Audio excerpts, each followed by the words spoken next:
Hi everyone, in this video I'll be discussing some of the important points about antibacterial drugs. So when we study the antibacterial drugs like penicillins, beta-lactams, cephalosporins, vancomycin, daptomycin, tetracyclines, many times we forget the important mechanism of action. What are the important points to be remembered? So what we do is we will write all the mechanism of action at one point, so when you revise it will be easier. So let us start the journey and understand the important points of these drugs. So let us start. So there's the bacterial cell wall, and inside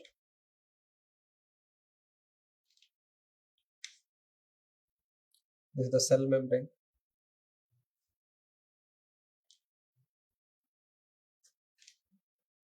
Then this is the DNA. So DNA will give rise to RNA. From RNA, we have the protein synthesis. So we discussed these points already, but this will be a quicker revision for you. And the metabolic pathways in the bacteria will give rise to DNA. Right. Now, let us analyze what are the drugs which act on cell wall, or let me write the drugs which inhibit cell wall synthesis. The drugs which inhibit cell wall synthesis, the mnemonic is BBC, found the ghost. So what is B for? B for the beta-lactams. So what are the beta-lactams? Penicillins, cephalosporins, monobactams, and carbapenems. Another B for topical drug, bezitracin. And C for an anti-TB drug, cycloserine. And F for fosomycin, a drug used for UTI. And what is G for? Anybody? Glycopeptide. And the major glycopeptide is called vancomycin. So these are cell wall synthesis inhibitors. And they will ask you, what does beta-lactams inhibit? They inhibit the enzyme transpeptidase. They inhibit the enzyme transpeptidase. What does vancomycin inhibit? It inhibits an enzyme called transglycosidase. So these are the two important points they keep on asking you. In cell wall synthesis, remember, major drug you have to remember is the beta-lactams as well as the vancomycins. And remember, the drugs which act on cell membrane, the second target is cell membrane. In the drug acting on cell membrane, we have two important ones. The daptomycin, which is called as lipopeptide, and the one which act on cell membrane, they are called polymyxins. So in polymyxins, we have polymyxin B, and one more polymyxin which is very much important, it is called colistin. It is called as colistin. The next mechanism is the drug which act on protein synthesis, or the drug which inhibit protein synthesis. We have two types here. The one which bind to 30S and the one which bind to 50S. Now what are the drugs which bind to 30S? And we are told they are remembered by the mnemonic TEAM. T-E-A-M. So T for tetracyclines. Now tetracyclines inhibit protein synthesis, and AM for aminoglycosides. Now 50S, you remember the MCQ drugs, M for macrolides, and C for clindamycin, and Q for a combination of vinpristin and alpha-pristin. The combination is called streptograms. Then we have a drug called chloramphenicol, and a drug by the name linezolid. So basically what happens when you study so much of pharmacology, you forget the basics. Remember, these are protein synthesis inhibitors, and tetracycline, as the name starts with T, it inhibits tRNA attachments. Aminoglycosides start with A, it inhibits initiation step. MCQ drugs, they inhibit translocation, because when you solve more and more MCQ, you will be translocated to next step. Chloramphenicol sounds like fevicol, it inhibits the bond, peptide bond. Linezolid also inhibits initiation step. Now the conversion of DNA to RNA, there is an enzyme called DNA dependent RNA polymerase. So any idea what drug inhibits this DNA-dependent RNA polymerase? It starts with R, a TB drug, rifampicin. A TB drug, rifampicin. Now in DNA, we have two enzymes. What are the two enzymes? DNA gyrase, and one more is DNA topoisomerase, and that is topoisomerase 4. We have 1 and 2, no problem. So these enzymes are inhibited by a group of antibacterial. They are called fluoroquinolones. So they inhibit the DNA gyrase and DNA topoisomerase 4. Metabolic pathway, we have an inhibitor of dihydropteroate synthase, or what we call it as folic acid synthase. And what is the name of them? Yes, you know it. They are called sulfonamides. Then para-aminosalicylate, and a drug used in leprosy, dapsone. Yes, correct. Now another group of drug which inhibit dihydrofolate reductase, and we have an anti-cancer drug. What is the name of it? Yes, you are correct, methotrexate. An anti-malaria drug, proguanil, and one more anti-malaria drug, pyrimethamine, and antibacterial drug as well as antiprotozoal is trimethoprim. So very, very important. Recently, the mechanism of action of methotrexate was asked, dapsone was asked. So all these mechanisms keep on coming in your exams. So this is a quick revision of mechanism of action of various antibacterial drugs in a nutshell. Another important question which pokes in the mind is, whenever you get a question of cidal and static, which are cidal and which are static, this diagram should come to your mind instead of mnemonics. This will help you. Now remember, all the cell wall synthesis inhibitors are cidal drugs. All are cidal. The only exception is cycloserine, which is static drug. Now all the cell membrane inhibitors are cidal, the daptomycin and polymyxins. And coming to the 30s, now remember, aminoglycosides are cidal. And remember, quinpristin, dalfopristin are cidal, but the combination is cidal. Bactericidal. And coming to the rifampicin, again it is a cidal drug, and fluoroquinolones are cidal drugs. So if you know cidal, the rest are static. Let me repeat them. Cell wall synthesis inhibitors except cycloserine, cell membrane are cidal, aminoglycosides are cidal, and then quinpristin, dalfopristin, rifampicin, and fluoroquinolones. And these sulfonamides are all static. But a combination drug called cotrimoxazole, individually if you give that, it is static. It's a combination of sulfonamide plus trimethoprim, but the combination is cidal. So if you know this, the rest are static drugs. So that is one way.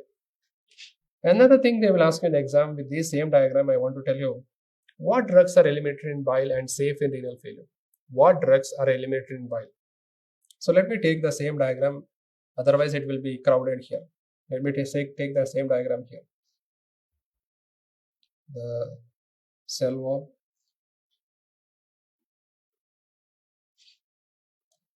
then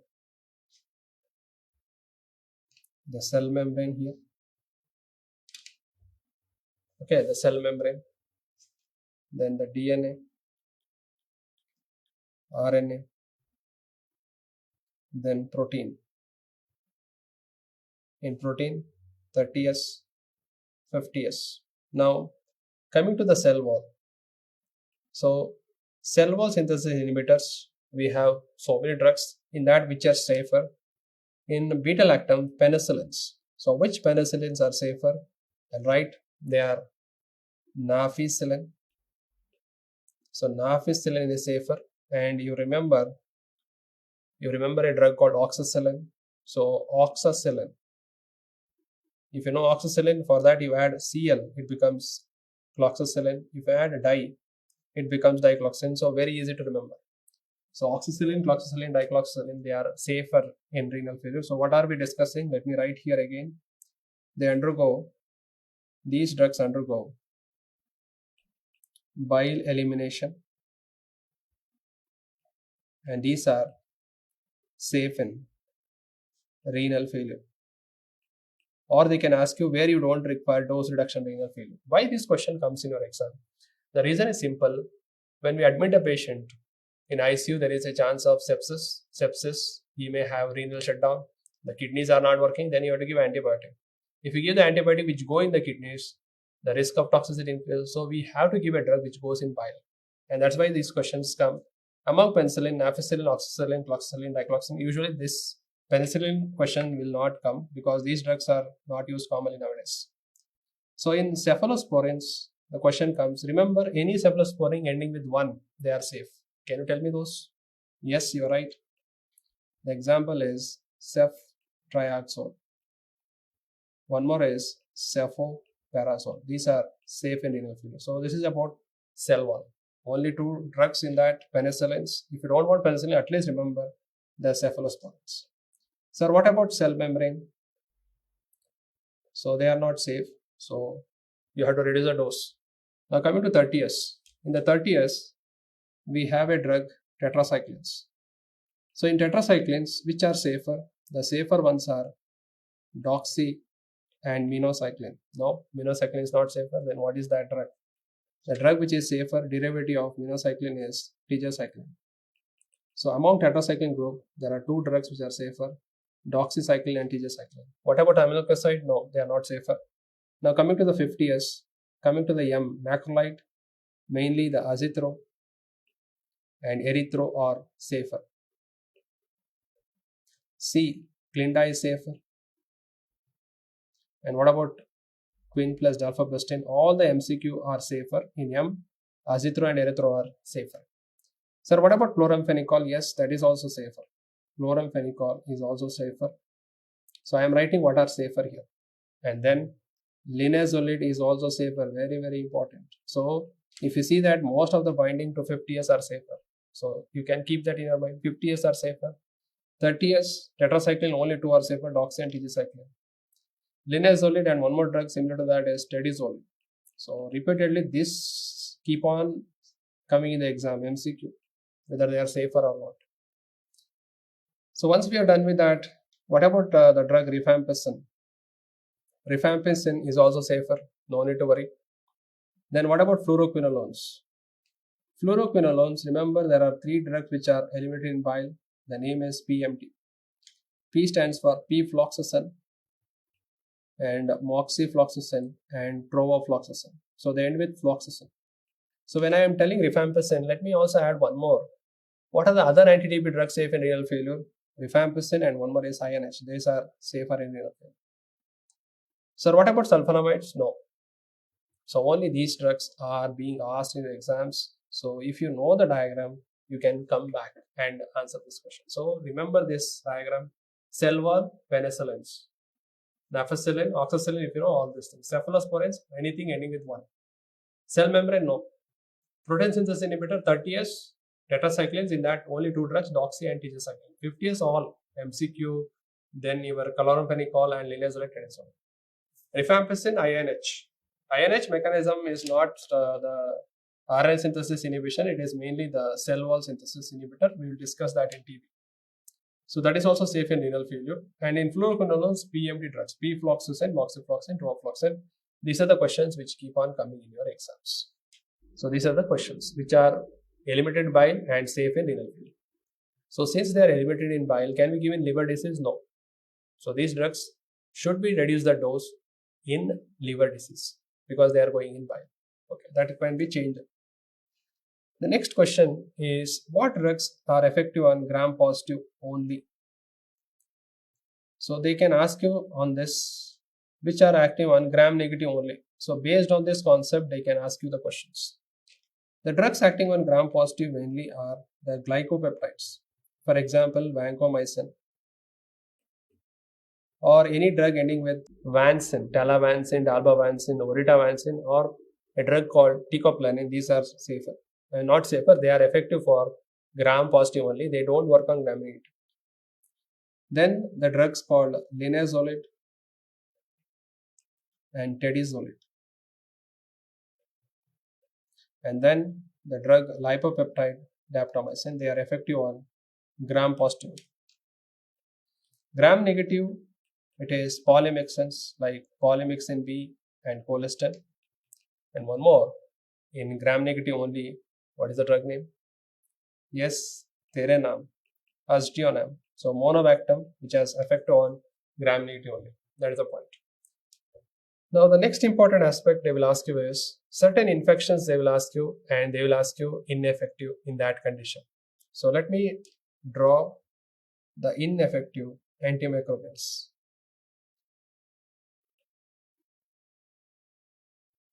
And based on this, so many MCQs are framed. So let me write like this. What is a microbe? And what is a drug which is ineffective? Is there any reason for that?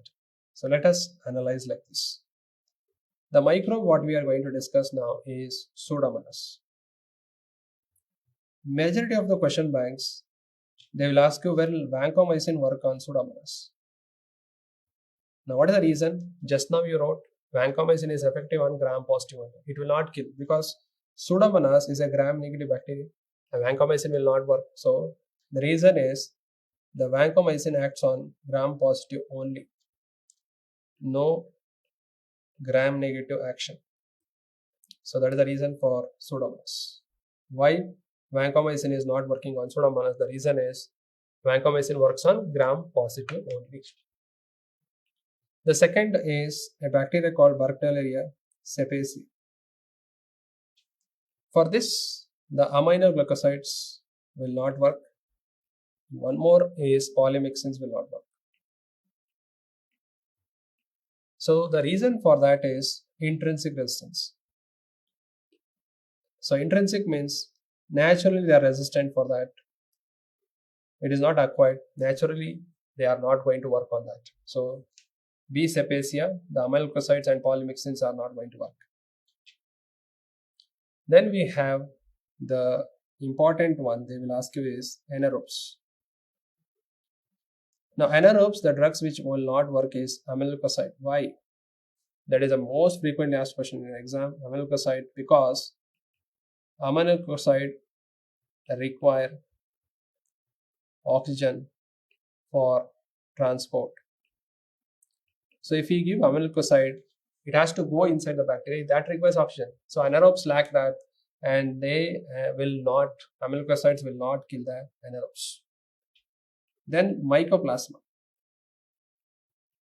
Now this atypical bacteria doesn't have cell wall. So any drug which act on cell wall synthesis will not work. So the drugs, for example, they can ask you, when a drug which acts on drugs acting on cell wall cannot kill mycoplasma, for example, penicillins, cephalosporins. The reason is the bacteria, mycoplasma, lacks cell wall. It doesn't have the cell wall. It lacks cell wall. Then another important aspect is MRSA. MRSA stands for methicillin sensitive staph aureus. So the drug which will not work are beta lactams. Beta lactams except what? Except 5th generation cephalosporins. Now why it will not work? Because beta lactams can kill the bacteria by binding to a receptor called penicillin binding protein. Now what the bacteria will do, that will alter that binding protein, so these cannot bind. If they don't bind, they cannot work. So the reason is altered penicillin binding protein. We have discussed these points when we have taken the separate videos for this. Now another important bacterial infection, neurosyphilis. So neurosyphilis affect the CNS. For that, what drug will not work is benzathine penicillin. Now why benzathine penicillin will not work? Because it's big in size. If it is big in size, it cannot cross the blood-brain barrier. It will not enter the brain and it will not work. So the reason is the drug cannot cross blood-brain barrier. It cannot cross blood-brain barrier. Very, very important. So that's the reason in neurosyphilis, what we use is aqueous penicillin. So these are some of the bacterial infection. They will ask you what drugs are ineffective. But since I am discussing this, some of the important questions about other microbes also let me discuss here. Cytomegalovirus, what drug is not effective? Acyclovir is not going to work on that. The reason for that is intrinsic resistance. So naturally, it is resistant to acyclovir. One more is an organism called Candida krusei. So the drug which can be asked in the exam is fluconazole. Now, why fluconazole will not work? Because of intrinsic resistance. So these are the important points to remember when you are revising. All these are high yielding points. Now, in this, we also will discuss the most nephrotoxic drugs among antimicrobials. Most nephrotoxic drugs, I will just tell you, most nephrotoxic. And they are vancomycin, then the aminoglycosides, then we have a group cephalosporin, cephalosporin, a first generation cephalosporin, and polymyxins. These are highly nephrotoxic drugs. Now, since I am telling you this, I just want to add one more point. One more nephrotoxic drug is amphotericin B, which is an antifungal. But since we are completing this, you also remember amphotericin B is also nephrotoxic. So to avoid nephrotoxic, we have come up with a preparation called liposomal amphotericin B. Now, once we are done with nephrotoxic drugs, what about the ototoxic drugs among microbial drugs, antimicrobial drugs? Ototoxic, same vancomycin, then the aminoglycosides, the anti-malaria drugs. So what are the anti-malaria drugs which can cause ototoxicity? The quinine and chloroquine. Then the erythromycin. These drugs can cause vancomycin, and then aminoglycosides, anti-malaria, and erythromycin. These are ototoxic drugs, so the questions can come. Now, recently the question is shifted to the drugs causing seizures. Antibacterial drugs or antimicrobial causing seizures. Remember the fluoroquinolones. Fluoroquinolones like fluoxetine. Recently they had asked a question about ofloxacin that can induce seizures. Next important is procaine penicillin. Why procaine penicillin? Because procaine can induce seizures in the individual. And carbapenems. Now in carbapenems, the highest risk is seen with imipenem. So recently these two questions came in your exams. And the anti-TB drugs. There are two anti-TB drugs known to cause seizures. Yes, can you guess them? Yes, you're right. One is cycloserine. Cycloserine is also called as cycserine. And one more, the primary drug are TB-INH. So these are known to produce seizures. So these are some of the high points what I had to discuss with you all. The ineffective antimicrobials, gram-positive, gram-negative only, then bactericidal and static, and safe in renal failure. These are all high yielding for your exams. So that is about some of the special points or important points about antibacterial drugs. Thank you all.